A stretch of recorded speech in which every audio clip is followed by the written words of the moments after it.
Tony, ভালো করে জুতো পালিশ কর। আজ প্রথম তুমি আমাকে জুতো পালিশ করতে বলছো, আর আমি সে কাজকে খারাপ করতে পারি?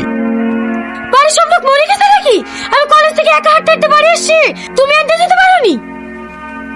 আমি দিদির জুতো পালিশ করছিলাম। তাড়াতাড়ি উপরে আসো, কিছু কাজ বাকি আছে, সেগুলো সারতে হবে। তুই তো জানিস ও খুব রাগী মেয়ে, যদি ও কিছু বলে তাহলে কোনো প্রতিবাদ করবি না।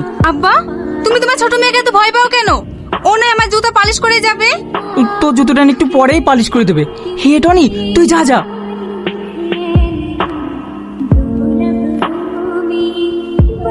বলো ম্যাম সাহেব, কি করতে হবে?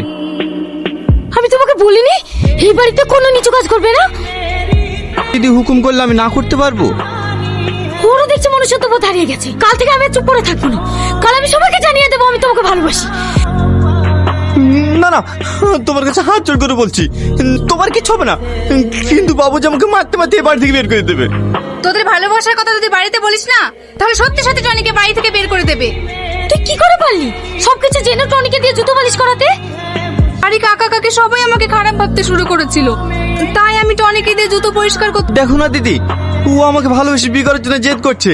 ভালোবাসা বড়লোক গরিব দেখে হয় না, আমিও তো একটা গরিব ছেলেকে ভালোবাসি, তাই বলছি তুমিও বিশ্বাস রাখো, তোমাদের ভালোবাসাও পূর্ণতা পাবে। দেখো সালমা, তোমার আব্বা আমাকে এই বাড়িতে ছোট থেকে নিজের ছেলের মতন মানুষ করেছে। আমি তোমাকে ভালোবাসি, তুমি আমাকে বিয়ে করবা, সিম্পল। আমি গেলাম।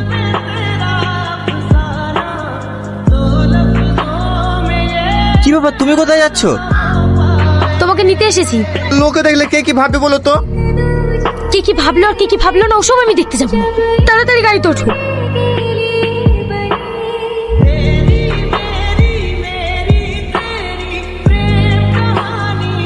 আজ যে আমাদের মুখে চুনকালি দিয়ে তোমার মেয়ে একটা ভিখারি ছেলের সঙ্গে পালিয়ে গেছে, তুমি ওই ভিখারিকে জামাই বলে মেনে নেবে কিভাবে? আমি জীবনে মানবো না। কি হয়েছে আব্বা? কি হবে আবার? তোর ওই বড় বোন এক ভিখারি ছেলের সঙ্গে পালিয়ে গেছে। তোদেরকে আমি এত কষ্ট করে মানুষ করেছি, আমার ওরকম মেয়ের কোনো দরকার নেই। আজ থেকে বাবু তুই আমার একমাত্র মেয়ে। বাবুজি, এরকম কথা বলবেন না, ও আপনার নিজের মেয়ে। তুই চুপ কর, ও আমার মেয়ে না।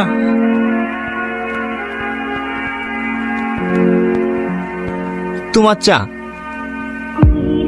কি ব্যাপার, চলে যাচ্ছে যে? টনি, টনি,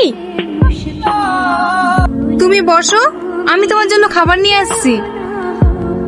তোমার জন্য আমার খুব কষ্ট হয়। তুমি কত বড়লোক ঘরের মেয়ে, কিন্তু আমাকে বিয়ে করে তুমি ঠিক মতো খেতেও পাও না।